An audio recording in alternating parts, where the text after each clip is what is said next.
Hey guys, welcome to Relatable. Hope everyone's having a wonderful day. I am so excited for you to listen to this conversation with Meghan Murphy. She is a podcaster, she is a writer, she is an activist for women's rights, and she has been kind of exiled because of her views on gender activism and, quote, gender identity. And so we're going to talk all about that today. We're going to talk about the parts of feminism that she has started to question, the parts of progressivism that she has started to question since she has kind of been pushed to the side by her former political allies and former fellow feminists. And so I'm really excited for you to just glean a lot of wisdom from her, and I think a lot of courage as well. She embodies a whole lot of courage, and she's got some good advice for us at the end. So without further ado, here is Meghan Murphy.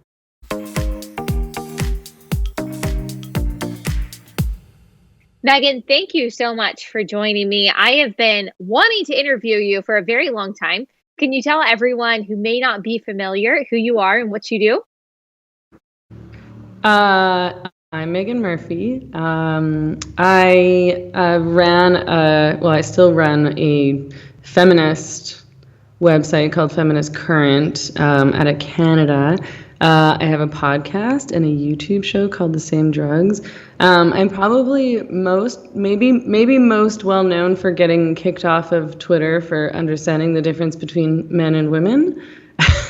So yes. I don't know. Is that a good intro? I'm a writer. I write for The Spectator sometimes. Yes, that's a great introduction. I think that is probably where I heard of you first. That might be where a lot of people know your name from. I know you're probably tired of telling the story and like rehashing this over and over again, but for those who don't know, can you tell them why you got kicked off of Twitter? I don't know how many years ago it was now, a couple of years ago?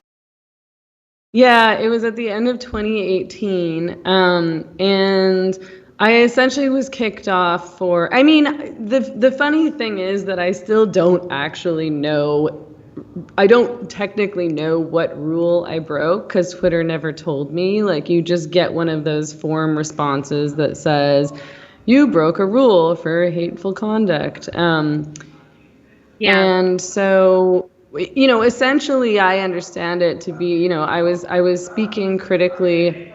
I'm sorry, it's a little bit loud here sometimes. I don't know if you can hear it. No, that's okay. Noise. You can.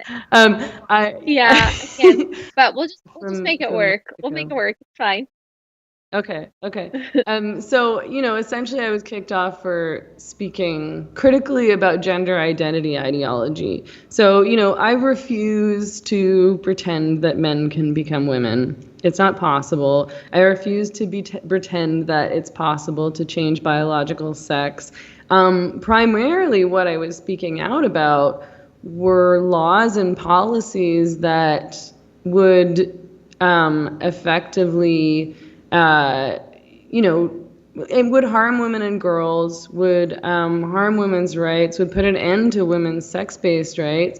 And I said, one of the tweets that I was suspended for was, men aren't women, though. I wasn't attacking anyone. I was just engaging in a conversation. And the one that finally got me kicked off was when I referred to a male named Jonathan Yaniv, who is now calling himself Jessica Yaniv, who is predatorial, who's a grifter, who's an all-around a bad person, a person who is trying to coerce female estheticians into waxing his balls. To put it bluntly, I referred to him as he, and then I was permanently banned from the platform. And this is a man who looks like a man. At the time, he was still using his male pronouns in his social media accounts. He hadn't medically transitioned or anything like that. I don't think I even knew that he was, trying to pass himself as a woman.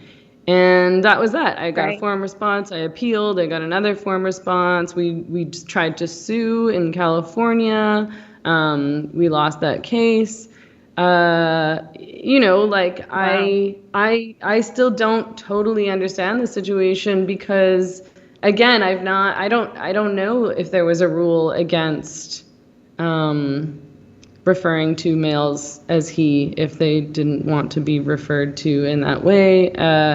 The day that I got kicked off, there was a news report, an article in Pink News. I don't want to refer to Pink News as like a legitimate news source, saying that Twitter had a new rule against dead naming and against misgendering. And that was, like, I don't know, 15 minutes off after I got banned from Twitter. So the timing of that was very strange. So I'm just guessing that these are the rules that I broke. But I think that what it was is that I had like I was gaining a really prominent voice, and I was getting a lot of support in terms of my critiques of gender identity ideology and the impact on women and girls.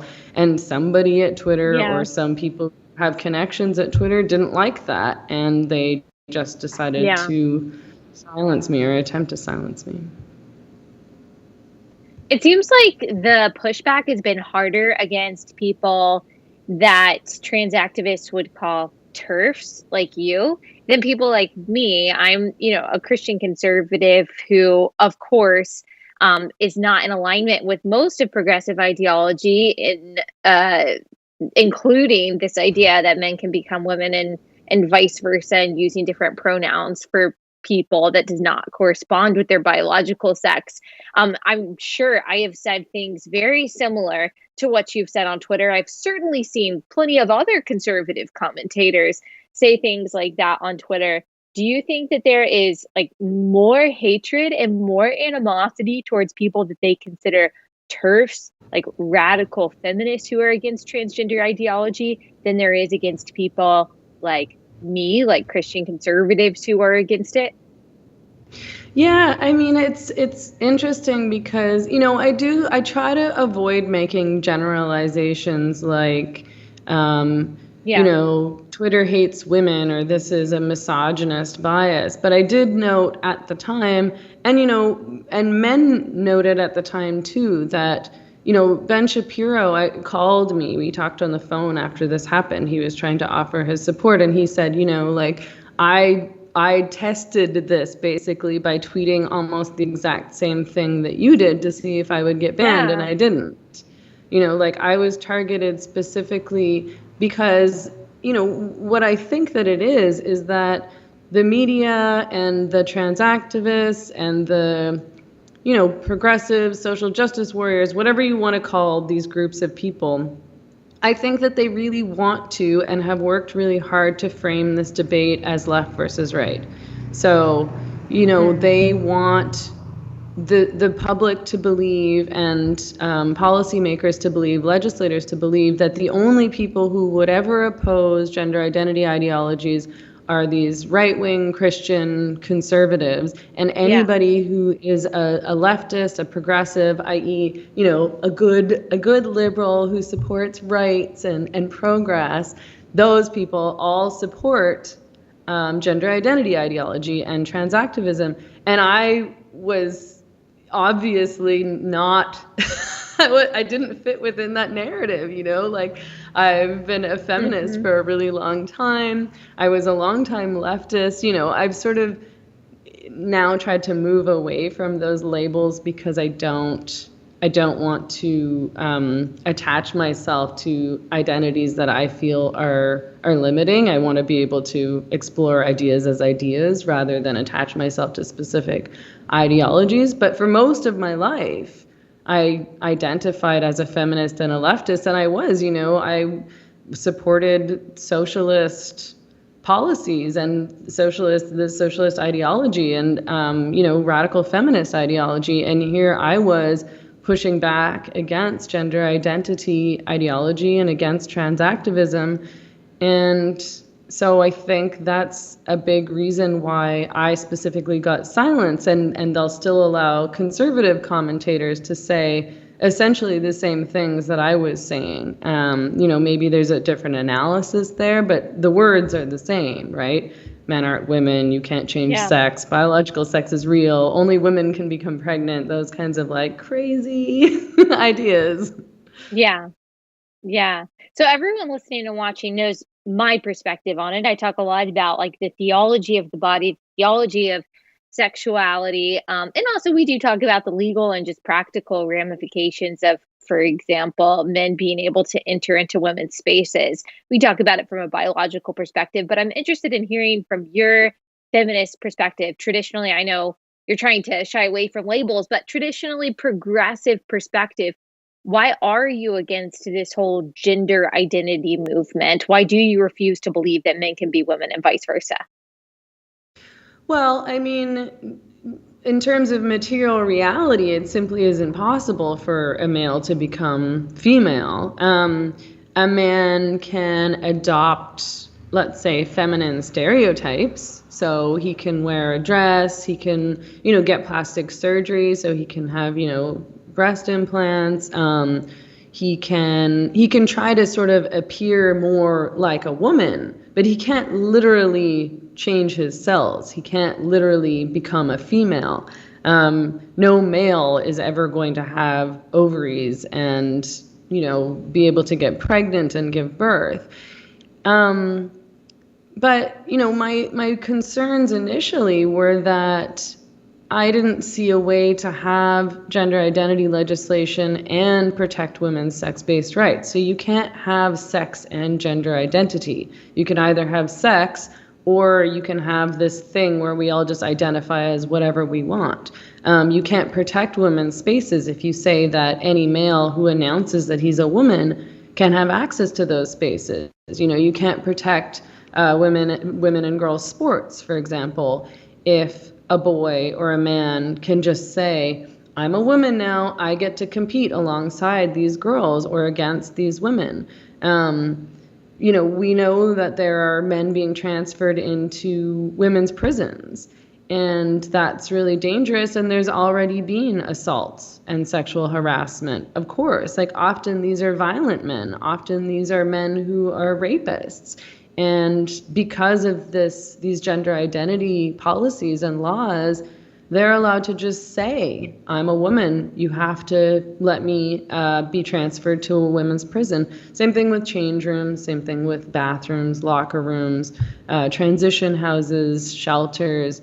And exactly what I predicted would happen happened. When I started speaking out against these laws, it was because Canada was introducing gender identity legislation, Bill C-16. And I was one of the only people in all of Canada who said something. And it was a struggle to say something. I pitched all over the place to try to publish an article explaining my concerns in a very respectful, rational way. And almost no one would publish it. Eventually, I found somewhere to publish it at the National Observer, which is a Canadian, a smallish Canadian online news magazine, I suppose. And, she was like, fine, I'll publish it, but you have to write it for free. I was like, sure, fine. I'm just trying to get the word out. But, it was me and then Jordan Peterson, basically, who were the voices who were speaking out about this. And of course, Jordan Peterson became rich and famous, and I became vilified and silenced and censored, and I lost my book deal, and I was banned from Twitter. So I don't know, that's interesting also. Yeah. I mean, there does seem to be, like you said, a lot of misogyny in this. And I'm sure the people who are for trans activism, of course, they wouldn't call themselves misogynists. Of course, they would say that they're all for women's rights, they're for protecting girls, but they're never actually made to explain kind of the dissonance that you just pointed out, that you can't have sex and gender identity, or you can't have sex protection and gender identity protection. They're actually mutually exclusive. No one is ever forced to actually explain how those two things, at least in their mind, can exist. Have you seen any headway in that arena, in having these conversations and trying to actually reason with this ideology that just seems so incongruent in a million different ways? People who are attached to trans activism and to gender identity ideology won't engage with critiques. They consistently just resort to these mantras and these attacks. So either they just will repeat, trans women are women endlessly, or they'll say, you'll be inclusive, like they'll accuse you of being transphobic. No one will explain to me why, this is a question that I've asked a number of times, why it's important for a man to be able to identify as a woman if a woman isn't a real thing. So, when I've engaged with trans activists, usually what I start with is I just say, what's a woman? So if you're saying trans women are women, what's a woman? What is it that you're identifying with? You're a man, you identify as a woman or a trans woman. What is that thing? And nobody will answer me. So I don't even understand why it's important. Why do you have to identify as a woman if you don't even know what that means and if that's not a concrete material thing? Like why don't you just say, I want to be accepted as I am. I like dressing this way. I want my face to look more feminine. Like, that's all fine. I mean, to a certain extent, like, we can debate those things, but in as far as how people want to live their lives as individuals, personally, I'm not going to interfere with that. If you want to get cosmetic surgery, you can get cosmetic surgery. That's your right to do that. You can wear whatever you want. I don't care. You can wear makeup. But when you start creating laws and policies around these ideas and start trying to force people to say, I identify as a woman, therefore you also have to acknowledge that I'm literally a woman and you have to accept that I'm female, then no, I'm not going to do that. First of all, I'm not going to lie. Like, I refuse to say something that's not true. And I know that that's not true. I think that's a dangerous road to go down. I think it's dangerous to start saying that words don't mean anything anymore and a word is just subjective, that material reality is just subjective, that, like if I feel like, I feel like I'm black or I feel like I'm a man, then, or I feel like whatever, I'm indigenous, then you all have to accept that because it's how I feel. I mean, that's crazy. So, no, I mean, people have tried to set up interviews, debates between me and trans activists, and every single time, or I should say, 95% of the time, I did do one debate with a trans activist in Calgary a couple of years ago. They can't get anyone to participate in the debate. They just won't do it. And I don't want to be like egotistical about it, but I'm like, I think that they won't engage because they know that they can't respond to the things that I'm saying. Like, it's much easier for them to just say, oh, Meghan's hateful, Meghan's a bigot, Meghan's transphobic, instead of actually engaging with me when everyone is watching and can see that I'm not hateful or bigoted and that the questions that I'm asking are reasonable and the things that I'm saying are reasonable, and that they really can't respond to these kinds of critiques. They can only repeat their mantras and vilify and silence and shut down. It reminds me a lot of critical race theory and how critical race theory and all forms of critical theory, probably queer theory included, they're all self-certifying. So it is true because it's true. And if you argue against it, it's not because you have a legitimate point, it's because you're part of the problem. And for example, like if a person who is Black doesn't agree with some of the tenets of critical race theory, that, for example, every single institution and interpersonal interaction is characterized by racism in the United States, it's not because they just have a difference in opinion or even a different experience. It's because they've internalized whiteness. I mean, it's the whole thing is like a Kafka trap. And I see that a lot with what you're talking about, that it's the same thing that if someone says, you're crazy or you're a transphobe or you're a racist, and you say, well, no, I'm not. And then they say, well, that's exactly what a crazy person or a transphobe or a racist would say. And so there's no recourse, there's no argument, there's no debate. And it makes sense when you think about, okay, well, we've made truth, even biological truth, like this arbitrary, that we can't even define something that we've been able to define for millennia, a man and a woman. Then, of course, why would we expect people who hold those kind of beliefs to be able to have any kind of logical logical reaction to it or logical stance on it. But that really scares me, like being in this post-logic, post-truth world where we can't actually discuss anything. I just don't see that ending well, and I can't even say what the end result is. I hope it's like some kind of implosion to where it just breaks down. I don't know. What do you think?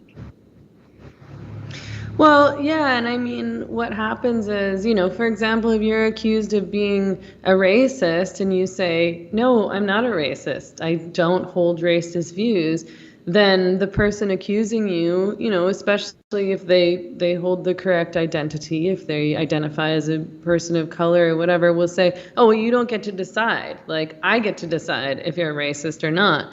And it's like, okay, I mean, then what does it prove that I'm a racist, I guess? And it becomes this really slippery slope where they're like, well, you use the wrong language or you challenged the wrong thing. Anyone who is anti-racist would support everything that Black Lives Matter does, would, hate the cops, whatever. It becomes all based in identity, but political identity. And like you were alluding to, if a Black person doesn't support critical race theory or doesn't support Black Lives Matter or doesn't support all of the policies and ideas being pushed by Black Lives Matter or whatever it is, then they're self-hating or they're some kind of traitor. And the same thing happens in all these activist groups, I think, like it happens in feminism too. I've sort of started to question a lot of feminist mantras and, things that we're supposed to accept as true and not question in feminism, which has put me at odds with a lot of feminists, unfortunately. People get really mad when you question the ideas, the ideologies, the activism that they've attached themselves to for so long. And I've never quite figured out why, but I agree with you that it's sort of, I think it is a dangerous road that we're going down, and I've been rereading 1984 over the past couple of weeks, and it's quite terrifying. Yeah. Considering, the context of what's going on with COVID and all the shutdowns and restrictions and the loss of freedoms and rights there, but also in terms of what we're doing to our language and discourse. And, we're arguing against, I'm not doing this personally, but a lot of people are arguing against free speech because they believe that free speech is harmful, essentially free speech that they don't agree with is harmful. So for me to ask these questions about transgenderism, about gender identity ideology, supposedly that's harmful and dangerous and even violent, despite the fact that I'm not violent and I don't think I'm dangerous and I'm not trying to harm anyone. In fact, I'm trying to protect women and girls, which, these females are half of the population, so I would consider that an important project. But sure. And it's ironic because I'm the one who's been threatened over and over and over and over again by trans activists, right, with death, with rape. Every time we've held an event, there's death threats. There was a bomb threat at our event in Seattle, which I think was the last event that I participated in on this live event before the shutdowns, and it's really scary. Like I was really scared at that event in Seattle, which was at the Seattle Public Library, because they wouldn't let us hire private security. And I always have private security with me when I do these events. And they wouldn't let us. And I just thought, what if somebody shoots me? Like a lot of these people are really kind of mentally unstable. I'm not saying all trans-identified people are all mentally unstable, but these kinds of activists are really quite unhinged, It's unhinged to threaten someone with death because they want to have a conversation about women's rights and you don't like what they have to say. Like, these people are not behaving in rational ways, and yet, we're the ones being accused of being dangerous or of having a minority view. I mean, that's the other crazy thing, is it's like they try so hard to paint us as this minority of like radical feminists who have this crazy belief that only women can give birth. But like, these are just basic views that everyone in the world holds, except for a tiny minority of people. Like, I don't even believe that In the most West. trans activists. Yeah, and I don't even believe that everybody who says like trans women are women literally believe that a man can become a female. Like that's a crazy thing to believe. Everyone knows that that's not possible. Like you'd have to be really, I'm not trying to be mean, but you'd have to be seriously delusional to not understand that there's a difference between male and female bodies. I think some people are delusional, and I sometimes wonder if that's the point. Like you talked about 1984, like limiting the scope of consciousness and critical thought that people can have by limiting the language.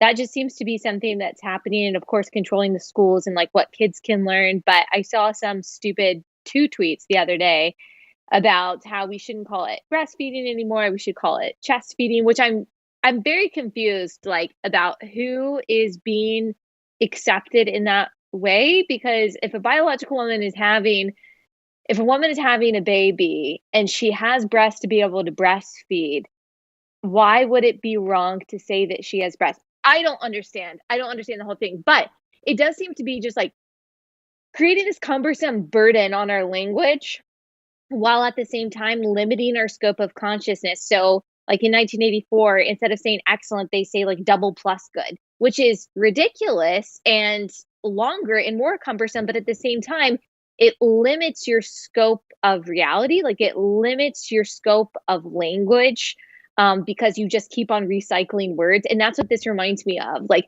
lactating people or gestators or like chest feeding and things like that. It's limiting our understanding of reality. And so, yes, I do think that there are some people that are delusional. I said something one time about like women needing the right to be able to defend ourselves because men are inherently stronger and we just don't have the same ability to fend off a predator or something. And I had a woman tell me, who I'm sure was not dumb, I mean, but she said that's internalized misogyny, that you think that a woman isn't able to physically fight off a man. And I'm like, oh my God. I don't know how to reason with that. I don't know how to reason with it. I don't know how to talk to a person like that. I mean, it's that's sort of like equality gone nuts, right? Like it's like we're not literally trying to be equal to men as in the same. We just want equal rights. And we want autonomy and freedom and the ability to live our lives autonomously and independently and with dignity. But anyway, I mean, yeah, like I think it's that people really it's like people have been brainwashed, they've been brainwashed by activism and progressivism. And it's people are really shocked when you challenge these mantras that they've seen all of their friends say and that they've seen shared on Twitter and Facebook over and over and over. It's in their feeds constantly, so they just believe it to be true and right. And if you start asking questions, they're just like, it's like their, brain short circuits or something. And they've been told that anybody who questions these things, again, is like bad, is right wing, is, far right or alt right or whatever it is that people decide to label so that you dismiss them and you don't listen to them and you don't engage with respect.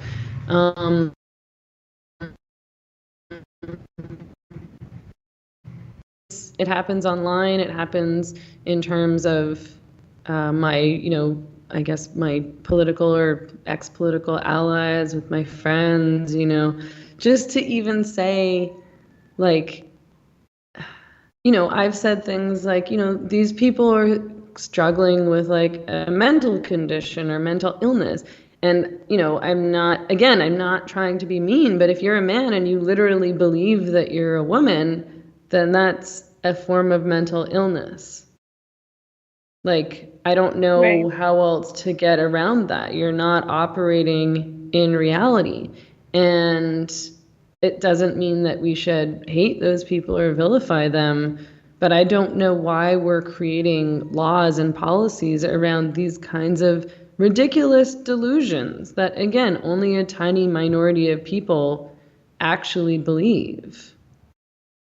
At the expense of women, at the expense of a much larger population, by the way. Like, it doesn't matter Exactly. that I don't want my daughter to be sharing a bathroom with a man or with a boy. It doesn't matter that I want my daughters to be able to, compete against other girls because it's fair. That doesn't matter that I want that or they might want that. Or it doesn't matter that I'm offended as someone who has been pregnant and who has breastfed, that I'm offended by the language of chest feeding and gestators. Like, it's so crude and rude. Like, I find that really offensive.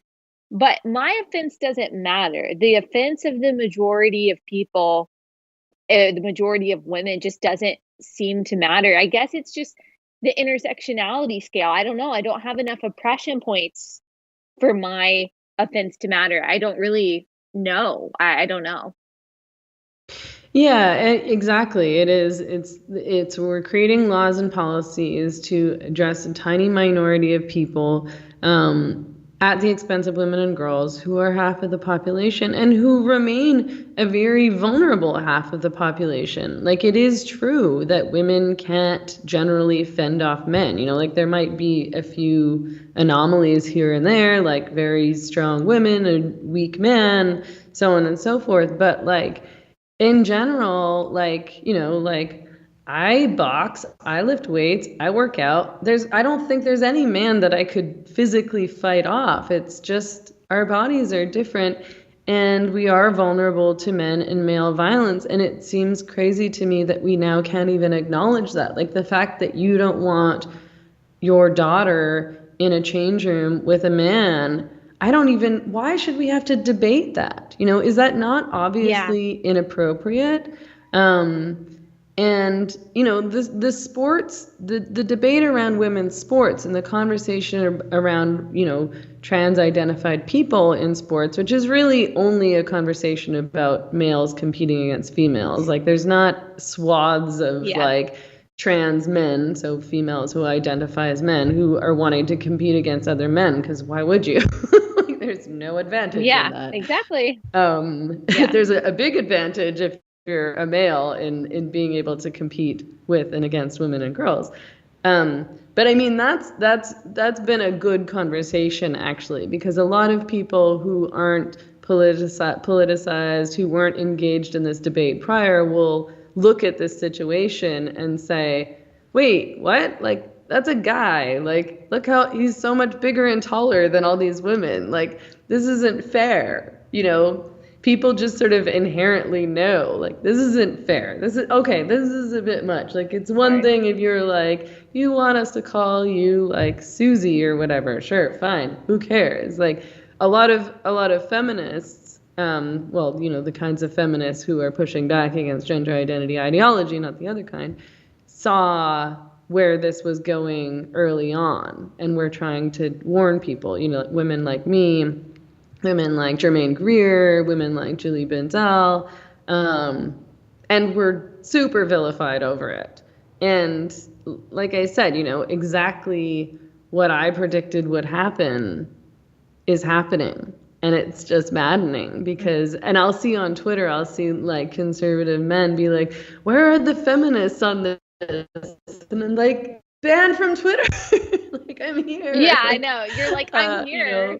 I just did not give you a platform, or at least platform. I mean, I'm frustrated too that more people didn't speak out way back when. So I sort of get it, but I'm also like, I really was punished and silenced in a lot of ways for saying all this stuff a few years ago. And yeah, I'm still struggling with that. I know that people will be like, oh, it's just Twitter, who cares? Like, it's just social media, to use another social media platform. But like, I work for myself. Like, I'm independent. I've always been independent. And I'm independent intentionally because I want the freedom to tell the truth and to say what I actually think. Like, I don't want to have to deal with worrying about being fired or canceled. But at the same time, like, because I'm independent, I'm totally dependent on platforms like Twitter, YouTube, Facebook, Instagram, mostly Twitter. Like, if you're a journalist or a writer, Twitter is the platform that you use. And that was the primary platform that I was using to speak to my audience and to connect with interviewees. And it's made my work a lot harder, essentially. And it does sort of in some ways erase you from the public conversation. I think if you're not on there, people kind of forget about you. And if you don't have institutional backing, like if you're not working for some big like publication or channel or something like that, it actually has a really big impact. It's not nothing. It's a good punishment. Yeah, and of course they know that, and that's exactly why they kind of exact the powers that they do.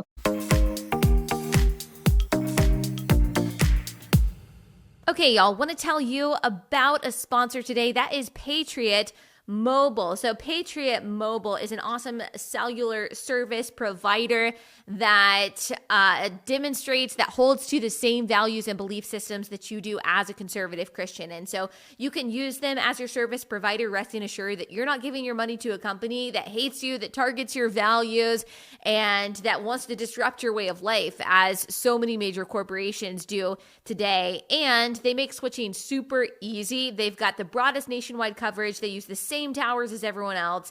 They even have plans to fit any budget, and they've got a multi-line discount. So there really is no reason not to switch. All you've got to do is go to patriotmobile.com/Allie. Use promo code Allie. When you do, you'll get a discount. You'll get 50% off your first 2 months. Plus, you'll get a free starter kit and a chance to win using promo code Allie. And when I say chance to win, they've also got a contest going on, a Be a Patriot contest.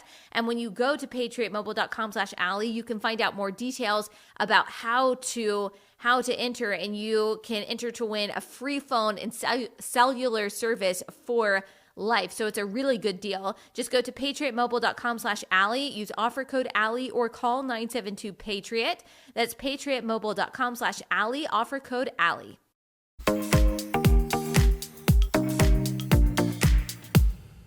You mentioned a few minutes ago how there are parts of feminism. You still consider yourself a feminist, I assume. But there are parts of feminism that you have started to question and wonder why all feminists have accepted. What are some of those things that you've kind of started to break apart?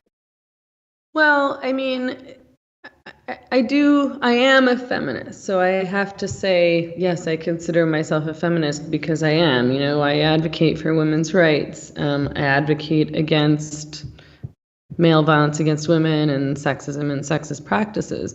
But like I said, I don't want to attach myself to labels that mean that people can eject me from that label or category or identity or whatever. So, people will say like, well, if you're a feminist, you have to be on the left. Like, if you're a feminist, you have to be intersectional. If you're a feminist, you have to, believe all women or whatever it is. And it's like, well, I'm not saying that I don't support these things, but I'm saying that I want to assess situations and ideas independently. And I don't want to be bullied into supporting a certain narrative or mantra just because I say I'm a feminist. So now I sort of am more inclined to just say I advocate for women's rights.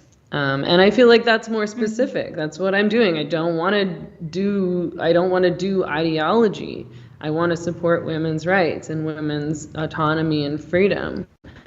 And again, fight against violence against women and girls. But, I've found myself at odds with feminists who say, well, if you're a feminist, you have to support Biden, or if you're a feminist, you have to support Black Lives Matter, or you have to be intersectional, whatever that even means. Like if you talk to conservatives or right-wing people or people that we've deemed anti-feminist or libertarians or whatever, if you talk to somebody who doesn't fit our politics exactly, who isn't on the left, then you can't be a feminist. And it's like, well, then I don't want to do this anymore. Like, this isn't, I want to talk to everybody that I can talk to. I want to know as much as I can. I don't want to limit my scope of knowledge. I'm engaged in critical thinking. That's what I do, like as a writer. And I want the truth, even if the truth doesn't fit within this political narrative. So I would just rather not attach myself to these ideas. I don't want to attach myself to the left anymore. I hate what the left is doing. I think it's wrong. It doesn't mean that I reject everything that the left believes. Like as far as economic policy goes, I'm probably pretty left still. I still support universal healthcare and universal daycare. But the ideas that the left are pushing are not ideas that I support, and I hate that they won't engage in debate in good faith, and I hate that they hate people who are different than them. Like, I don't think that that's a healthy way to build society. Like, I like talking to people who are different than me. It's a good way to learn about people and to build empathy. And instead, what the left is doing is saying anyone who disagrees, anyone who's different is bad and wrong. And I think that's bigoted. It is bigoted. That's what bigotry is. And, in feminism, I found myself at odds with feminists because a man will get accused of something and I'm sort of just supposed to go along with it and vilify him and cancel him no matter what. Like, even if I don't have any information about what happened, even if I'm, questioning of the narrative. And for the most part, I don't like, just to be clear, it's like, most women who say I've been raped or I've been sexually assaulted are not lying. There's not like a lot of women who have a lot to benefit from lying about rape and sexual assault. But at the same time, I have found myself in the position of just wanting to ask questions, wanting to know more, wanting to have critical conversations. Like, I don't like this culture that we live in, where if one person says one thing about another person, you have to believe them because of their identity, and that person should automatically be canceled and vilified and lose their whole life and livelihood. That's not what I'm about, and that is what a lot of feminists are about. And feminists have really failed to support free speech and have been very censorious themselves. And I think that's so hypocritical and contradictory and wrong. Like, I am a free speech absolutist. I'm not going to demand that I be allowed to have free speech, but then say, oh, but you can't because your speech is bad. Like, lots of people think my speech is bad. That's, if we decide that we only support the speech of people that we like or agree with, then we don't have free speech for anyone. Then we're all vulnerable to being censored. Yeah. And so many feminists don't really seem to get that. And I find it frustrating. I can't, I can't support that. Yeah. I've always kind of seen all of that. What you just explained is just kind of hypocrisy and cognitive dissonance. Okay. How can they say, for example, like someone like you're inciting violence or you're hurting people or you're a violent person just for saying something when they are actually inciting violence against you or threatening you or whatever it is? How can they say someone like me is dangerous, that I shouldn't have free speech, that I shouldn't have a platform, but they don't want to think about if the shoe is on the other foot or if that standard was applied to speech that they do like or speech that they said. But then I realized that it actually is a consistent philosophy, not of everyone on the left, but an increasing number of kind of rabid progressive, this kind of repressive tolerance, this idea that really in order to have a tolerant society, you have to be fiercely against what you see as intolerance. So transphobia, homophobia, racism, again, their definitions of these things. And so violence is justified. Deplatform and silencing is all justified, because if you think that your version of a future utopia of, that you think that your vision for the future is the only way to true justice and true equality and true equity and all of that, then of course you're going to take out any impediments. You're going to take out anyone that you see as a barrier to that, because you believe, like, you're storming the beaches of Omaha, taking down Nazis. Like, you think that you are some kind of warrior and hero. So of course you're going to justify violence, but you're not going to like it when the so-called Nazi does it. And I don't know how to necessarily pull people out of that, but I just keep telling, like, whenever I see this, another person being canceled for something stupid, voting for Trump or something like that, what I want those people to realize is, like, you are the fascist. Like, you're the fascist. You are the fascist. And I'm like, hopefully I can just say that enough. At least it'll get through to, like, some people, that the people that are going around calling everyone Nazis, they're the fascists. Like, we've seen this behavior throughout history. This isn't new. Exactly. I mean, I'm just like, do people not even bother, like, Googling the words that they're using? Like, I just want to be like, look up that word, fascism, and see what it means before you start tossing it around in the way that you are, because you're wrong. And it's, I mean, yeah, I don't know. And, crack a history book.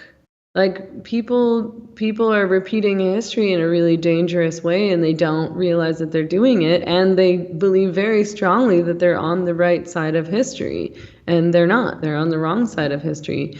And I ended up on the wrong side of that debate around voting for Trump versus for Biden too, because I said essentially, like, a woman doesn't have to vote for Biden. She's not kicked out of feminism because she votes for Trump or votes for anyone else besides Biden.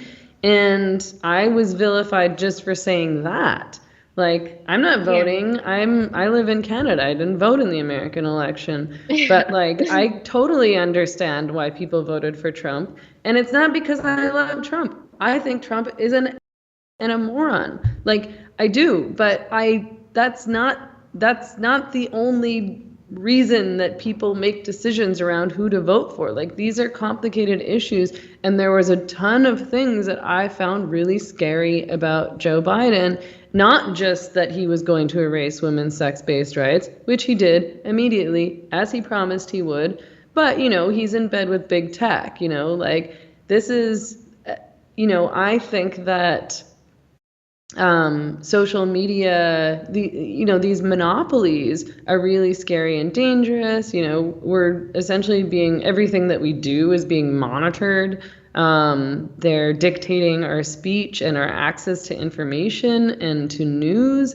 And you want women to just blindly vote for a man who's going to double down on that stuff and support these companies and support these monopolies and support censoring of news and information that doesn't fit the progressive narrative or the preferred narrative in terms of people who are Democrats or whatever. Like, it's not that simple. And the fact that so many feminists would not engage in this conversation and in good faith, and so labeled me right wing or racist or white supremacist or a Trump supporter just for saying this. This is not so complicated. Maybe you should go talk to some Trump supporters and try to understand why they support him, because it's not all irrational. Maybe some people irrationally support Trump because they're rabid racists or whatever, but I don't believe that most people do. There's lots of good reasons to reject the Democrats. I hate the Democrats. Yeah. There's no perfect answer here, but in Canada, there's no party that I support at this point. But that kind of binary thinking, and that the enthusiasm with which these people who believe themselves to be so progressive and to be in the right and to be building this idealistic, better, more just world, but are so eager to hate and vilify and shut down and are unwilling to try to understand or empathize with other human beings. Like it makes me so angry and scared about our future. So no, I'm not going to align myself with people who behave in that way. That's not how I choose to behave. That's not the kind of people that I want to be around. And I think these people are scary and dangerous. Like more dangerous than Trump. Sorry. Yeah. Yeah. I mean, obviously I agree with you, and most people listening to this and watching this are going to agree with you too. There's going to be some people who listen to or watch this conversation. And it's funny, actually, how people have called me a TERF, because I'm not a radical feminist, and no one would have ever called me a radical feminist. But it's, like we've talked about, we're in this post-logic world, and all we want to do is categorize people and villainize them. So if a TERF is the worst thing you can be, then I'll be that. If we're right-wing Christian, fundamentalist is the worst thing that you can be, then Meghan Murphy will be that, even though that doesn't describe you. And so I think a lot of people, they're fearful of that. They're fearful of being canceled. They're fearful of being called a bigot. Can you speak to those people? Because I do think the vast majority of people agree with us on this issue when it gets down to it, protecting women and girls. I really do think it makes up the majority of people, whether they say so or not. Some people might be manipulated or tricked by the euphemisms of trans rights or human rights. They hear that and they say, well, yeah, I believe in human rights. Yeah, I believe that transgender people are people that should have rights. But when it gets down to it, when it gets down to what it looks like for women and girls, I think most people do agree with us. Can you give some advice or some encouragement for young women who want to start speaking up and talking about this?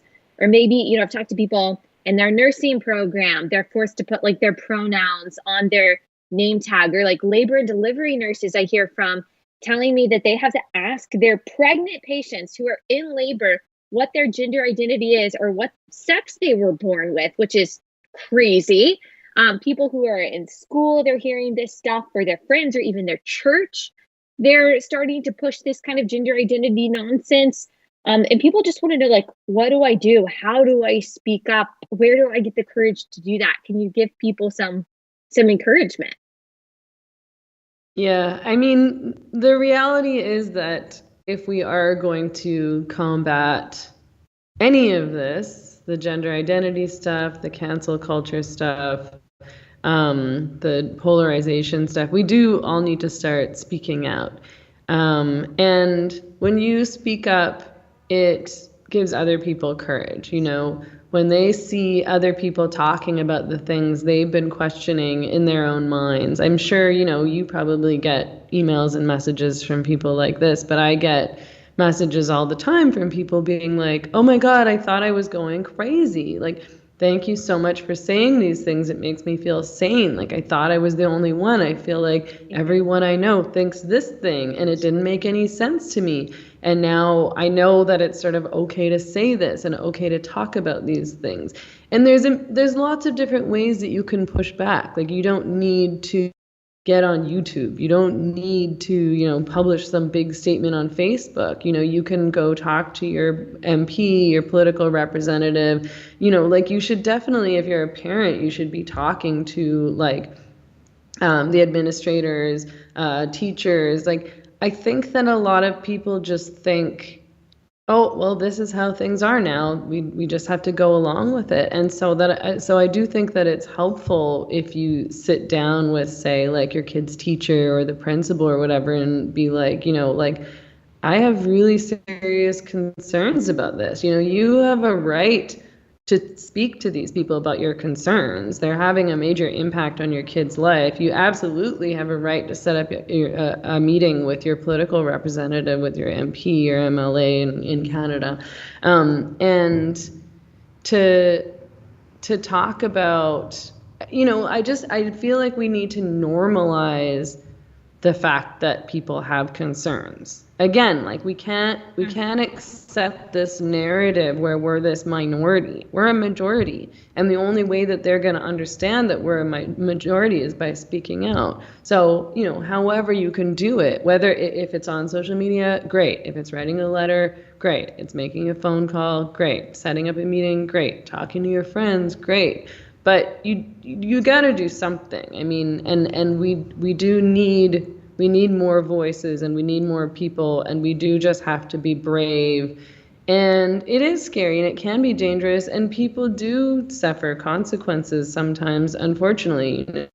I've lost lots of friends. I know women who've lost their job. It's hard, but that's how it goes. Like it's hard, and doing the right thing is hard, and telling the truth is hard, and we just all need to be braver, and we need to support one another in this, right? Like we can't leave the lone woman out there stranded, like and vilified and targeted as this like crazy. Oh, it's only Meghan Murphy. She's the only one in Canada who thinks that women are female. Like, right, more people to be like, yeah, no, like what she's saying is true and reasonable. She's not bad or nuts. Yeah. I think there's so much power, and we've talked about this on this podcast before. When you see someone being unfairly maligned, whether or not you agree with everything they say, or whether or not you know them personally, but say it's because they voted for Trump, or say it's because they believe that men are men and women are women. When you see them being canceled or their character being slandered, there's a lot of power in you raising your hand amongst very scared people and saying, I agree with that. Or even if you don't agree, it's okay that they think that. Like, that's okay. There's a lot of power in sharing the arrows of your friends or the people that you align with on certain issues, or even if the only commonality that you have with someone is that you care about free speech. But say you disagree on everything else, but you just agree on the freedom to dialogue. Like, standing up for that person, like you said, courage begets courage. It adds a lot. And it's treating people how you would want to be treated. Like, if you were unfairly maligned for something because you had an unpopular opinion, wouldn't you want people to come to your defense and say, what you're saying about her being a racist or a terrible person or whatever it is, just, is it true? Wouldn't you want that? I would want that.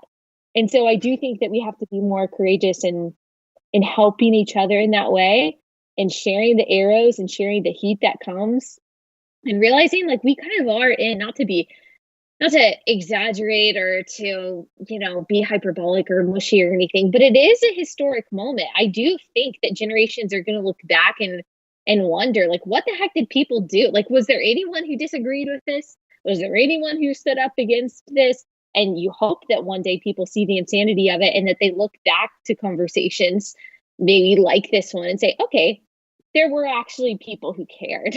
There were people who said something about this lunacy. I think that's the hope, and maybe the optimism, even if it's like a tepid optimism that people can have. Do you agree?